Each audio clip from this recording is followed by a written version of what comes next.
من الكتاب رأسي والوسادة حرب لا يراها أحد. الكاتب سودار الأمير. الفصل الرابع. حين يبدأ الصمت بالصراخ في البداية كان صمتا، ثم صار ضجيجا لا يحتمل.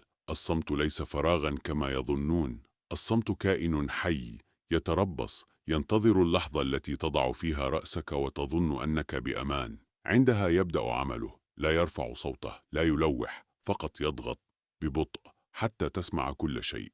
سمعت رأسي، سمعت ما كنت أهرب منه طوال النهار، سمعت نفسي بلا فلتر، بلا تلطيف، بلا كذب.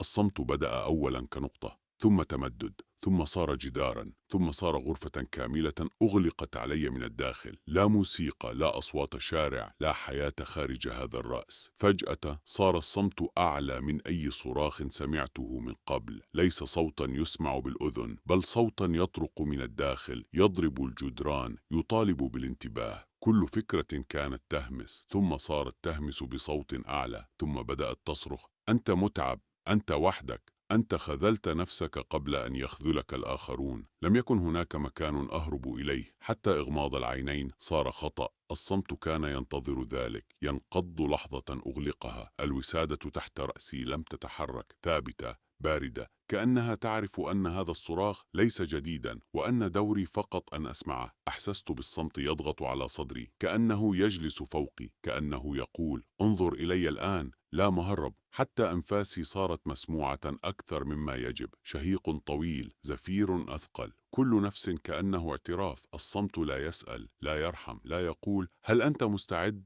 هو فقط يبدأ. في هذه اللحظة أدركت أن الضجيج الخارجي كان رحمة، أن الكلام حتى الفارغ كان يحميني من هذا الهجوم الداخلي. أما الآن فلا شيء يشتت الصمت عن مهمته. ذكريات لم تكن تصرخ من قبل رفعت صوتها، مواقف صغيرة كبرت فجأة، كلمات عابرة تحولت إلى أحكام نهائية. كان يجب أن ترحل، كان يجب أن تقول لا، كان يجب أن تحمي نفسك. لكن كلمة يجب جاءت متأخرة، متأخرة جدا. الصمت لا يعترف بالزمن، يجمع كل الأخطاء في لحظة واحدة ويرميها في وجهك دفعة واحدة. شعرت برأسي يهتز، ليس حركة بل ارتجاج داخلي، كأن الصراخ صار أقوى من قدرة العظام على الاحتمال. أردت أن أتكلم، أن أقول أي شيء، أن أقطع هذا الصمت اللعين، لكن لساني كان أثقل من رأسي. الصمت انتصر لأنه جعلني أسمع نفسي، وأنا لم أكن مستعدا لذلك. الليل كان شاهدا، الوسادة كانت الشاهدة الثانية، وأنا المتهم الوحيد. حين هدأ كل شيء فجأة لم أشعر بالراحة، شعرت بالخسارة، لأن الصمت بعد أن يصرخ لا يتركك كما كنت،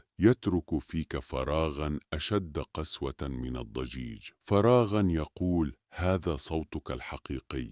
تذكره. وبقيت مستلقيا، أحدق في اللاشيء وأفهم متأخرا. حين يبدأ الصمت بالصراخ لا أحد يسمعك سواك، ولا أحد ينقذك من ذلك.